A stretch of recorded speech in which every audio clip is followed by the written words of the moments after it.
कांग्रेस सांसद राहुल गांधी ने शनिवार को पार्टी की गुजरात इकाई के कुछ नेताओं को चेतावनी दी, जिन पर उन्होंने आरोप लगाया कि वे भाजपा के लिए अंदर से गुप्त रूप से काम कर रहे हैं। राहुल गांधी ने कहा कि भाजपा शासित राज्य में पार्टी को साफ करने के लिए अगर जरूरत पड़ी तो कांग्रेस 40 नेताओं को बर्खास्त करने के लिए तैयार है, जहां कांग्रेस दशकों से सत्ता में नहीं है। राहुल गांधी के इस बयान को लेकर के काफी ज्यादा चर्चा हो रही है। बीजेपी इस बयान पर लगातार तंज कस रही है और मध्य प्रदेश के पूर्व मुख्यमंत्री और कांग्रेस के आला नेता दिग्विजय सिंह ने राहुल गांधी के बयान को लेकर एक्स पर एक टिप्पणी की है। दिग्विजय सिंह ने लिखा कि वो राहुल गांधी को उनके बयान के लिए बधाई देते हैं। इसके साथ ही उन्होंने कहा कि उन्हें याद है जब वो मध्य प्रदेश के मुख्यमंत्री थे और गुजरात में चुनाव प्रचार करने के लिए गए थे। उन्होंने कहा कि उन्हें याद है कि उस समय उन्हें निर्देश दिया गया था कि वो आरएसएस के खिलाफ कुछ नहीं बोले, क्योंकि यदि वो आरएसएस के खिलाफ बोलते हैं तो इससे हिंदू नाराज हो जाएंगे। उन्होंने कहा कि आरएसएस केवल धर्म के नाम से हिंदुओं को गुमराह कर रहा है और उनका शोषण कर रहा है। हिंदुओं के धर्मगुरु शंकराचार्य की हजारों वर्षों की एक स्थापित परंपरा है। उन्होंने कहा कि पहले से आज भी कायम है। दिग्विजय सिंह ने कहा कि उनमें से कौन से शंकराचार्य हैं जो आज भाजपा और आरएसएस के सपोर्टर हैं। उन्होंने कहा कि भाजपा शोषक तत्वों का ग्रुप है। इसका एकमात्र उद्देश्य लोगों को धर्म के नाम पर लूट कर सत्ता हासिल करना है। दूसरी ओर राहुल गांधी के बयान के बाद भाजपा ने उन पर हमला बोला है। भाजपा ने कहा कि राहुल गांधी ने गुजरात में अपनी पार्टी को ट्रोल किया है, जो उन्हें भाजपा की सबसे बड़ी संपत्ति बनाता है।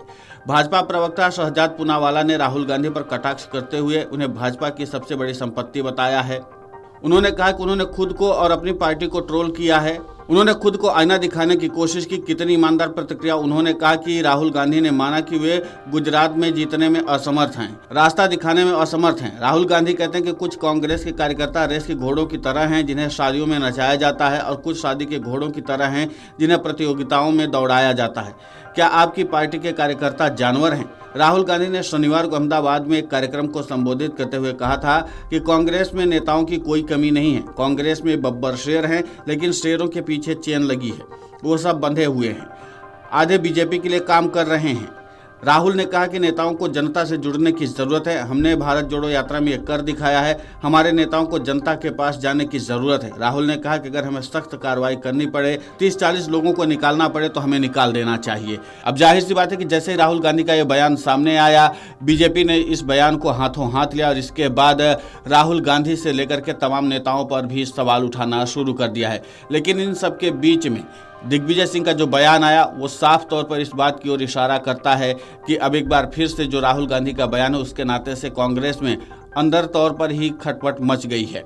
आपको बता दें कि जिस तरीके से दिग्विजय सिंह ने अपने वक्तव्य को रखा है उसके बाद चर्चाओं का भी बाजार गर्म हो गया। अब देखना यह होगा कि जिस तरीके से कांग्रेस में अंदरूनी तौर पर ही खटपट मची हुई है, उन सब के बीच में अब इसको डैमेज कंट्रोल कैसे किया जाता है। वहीं बीजेपी इस मामले को लेकर के काफ़ी ज़्यादा एग्रेसिव होकर के बयान दे रही है। बीजेपी नेताओं की तरफ से जैसी प्रतिक्रिया आई है उससे साफ अंदाजा लगाया जा सकता है कि आगे चल करके ये मामला और भी तूल पकड़ने वाला है। लेकिन दिग्विजय सिंह ने साफ तौर पर एक चीज़ कह दिया कि क्या अब आरएसएस के खिलाफ मैं ना बोलूं, और जिस तरीके से दिग्विजय सिंह लगातार आरएसएस पर हमला बोलते रहे हैं वो बात जग जाहिर है, क्योंकि दिग्विजय सिंह आरएसएस पर तीखा हमला करने में जरा भी परहेज नहीं करते थे और खासकर हिंदुत्व के मुद्दे पर आरएसएस को निशाने पर लेते हैं। अब देखना यह होगा कि जिस तरीके से दिग्विजय सिंह आरएसएस पर हमला बोलते रहे हैं और उसके बाद अब राहुल गांधी का इस तरीके का बयान अगर सामने आ रहा है तो जाहिर सी बात है कि इसके कई इम्पैक्ट भी निकाले जा रहे हैं। अब इसका इम्पैक्ट वाकई में गुजरात की राजनीति पर क्या होता है और फिर साथ ही साथ राष्ट्रीय राजनीति पर क्या होता है, इस पर सभी की नज़र बनी हुई है। लेकिन दिग्विजय सिंह के बयानों के बाद से अब कयासों का भी बाजार गर्म हो चुका है। और दिग्विजय सिंह ने एक और बड़ा खुलासा कर ही दिया कि जब वो मध्य प्रदेश के मुख्यमंत्री थे, गुजरात में चुनाव प्रचार करने गए थे, तो उन्हें आरएसएस के खिलाफ बोलने से रोका गया था, और वो भी इसलिए क्योंकि अगर आरएसएस पर हमला दिग्विजय सिंह बोलेंगे तो फिर उसके बाद हिंदू वोटर्स नाराज हो जाएंगे और उसका खामियाजा कांग्रेस को उठाना पड़ेगा। लेकिन आरएसएस पर हमला न बोलने के बाद भी बीजेपी के सामने कभी कांग्रेस गुजरात में चुनाव जीत भी नहीं पाई है। Video desk amarujala.com। अगर आप ये वीडियो YouTube पर देख रहे हैं तो हमारे चैनल को सब्सक्राइब कर बेल आइकन दबाएं, और Facebook पर देख रहे हैं तो हमारे पेज को लाइक करें। 8 मिलियन प्लस सब्सक्राइबर, आपके इस भरोसे के लिए बहुत धन्यवाद।